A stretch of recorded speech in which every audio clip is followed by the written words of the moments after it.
So I've had a few favorite players dating back to, I don't know, 2002, maybe 2003 when I was first introduced to the game of baseball. I was born in 96, so I was kind of late to the party, but my first favorite player was Todd Helton. Then Grady Sizemore came in and stole the crown and wore it up until he left the game of baseball a few seasons ago. So Bryce Harper and Lindor have been battling for first place. And ever since Francisco Lindor got traded to the Mets and he kind of admitted to quitting on Cleveland in 2020, and then he made fun of Cleveland fans for calling him Frankie, that he didn't like it. It just ended weird. And not only is Francisco Lindor not my favorite player in baseball anymore, he's not in today's video. He's out of my top 10. Now, don't get me wrong. I still hope that Francisco Lindor wins a World Series and wins an MVP. He just, it didn't end well at all. So that's what we're gonna try and do in today's video. I'm gonna make it hard on myself and I'm gonna try and rank my top 10 favorite players going into 2022. And it's hard because I love all of these guys. I'm looking at the list right now.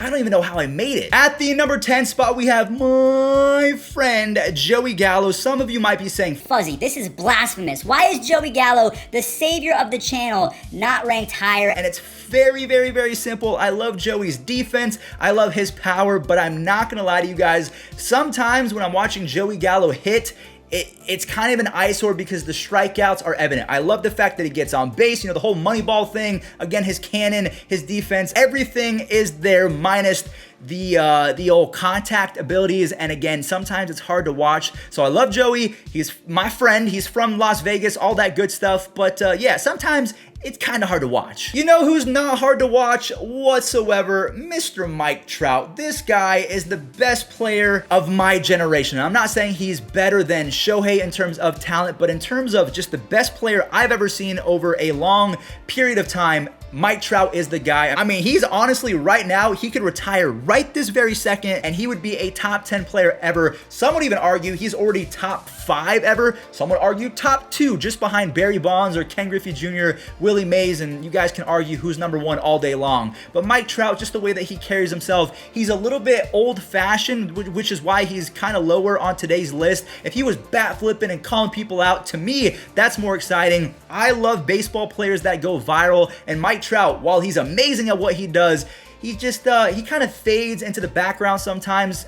To me, he's no longer the face of baseball. That's Fernando Tatis Jr., which might be blasphemous to say out loud, but I think it's true. So again, all the power in the world to Mike Trout for carrying himself the way that he does. I just think he could do the game of baseball a little bit more justice if he talked more and was just a little bit more, I don't know, energetic. Kind of like our next player, Vladimir Guerrero Jr., and that is honestly the theme of today's video is going to be the juniors and also just the youth that we have on today's list. I am so excited for the future of baseball because not only are they talented, but they're fun to watch as well. Vladimir Guerrero Jr., he pimps home runs, he watches them travel 450 feet, his defense improved, he lost some weight. Vladimir Guerrero Jr. is the complete package in Toronto. I am fully invested in his baseball cards as well as a few other players on this list, but Vladimir Guerrero Jr., a future Hall of Famer in the making. And also, if you guys didn't know this, there's another Vladimir Guerrero Jr. on the way. He's 15 years old. He's a lefty. He hits dingers as well. So maybe in 10 years,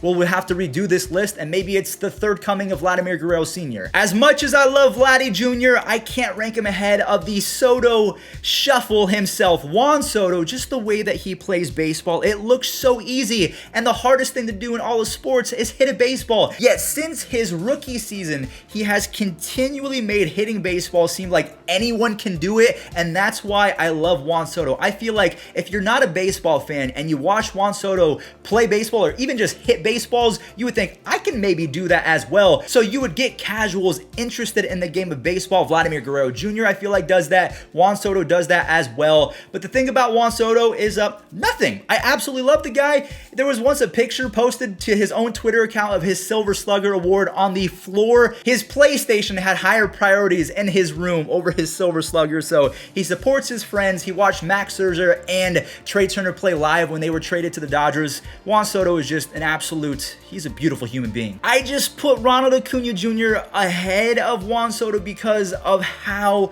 otherworldly, freakishly athletic Ronald Acuna Jr. is. He is one of the fastest players in baseball. He is one of the most powerful players in baseball. He has a rocket for an arm. He can hit for contact if he wants, and he plays pretty solid defense. Now, he started his career not playing the best, but over the next 5 or 6 years, I truly believe that he can be a Gold Glove player, maybe even win a couple of them if he continues to improve. Now, the only problem is he's not going to be playing until halfway through 2022, as he did tear his ACL, but I'm not going to hold that against him. Ronald Acuna Jr., he flies on the bases. He's so much fun to watch, and I don't know, he's just Ronald Acuna Jr. That's all I can say. The third and final junior of today's video, I almost ranked him ahead of Jose Ramirez, so we'll talk about J-Ram after Fernando. But for me, Fernando, I mean, this dude is the new face of Major League Baseball. I'm sorry if I'm offending Mike Trout fanboys out there, but the way that Nando carries himself, the fact that he was on the cover of MLB The Show 21, the highest selling baseball video game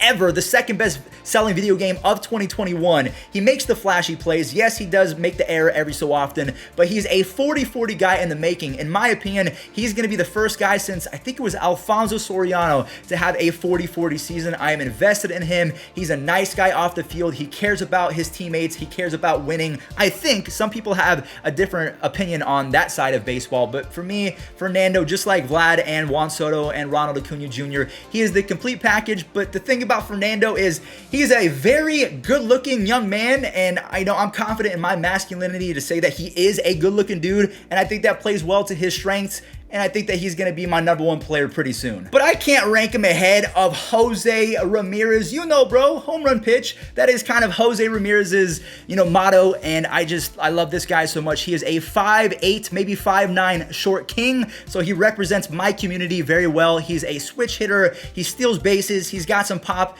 in that bat as well. He's everything that Cleveland represents. I love this guy through and through, and to be honest with you, I think he's better than Francisco Lindor. So if we can build around this kid and retain him after 2022, I'll be a happy camper. Jose Ramirez, Mr. J-Ram, who was robbed of the 2020 MVP. I'm sorry, White Sox fans. You can go look at the numbers. I am correct.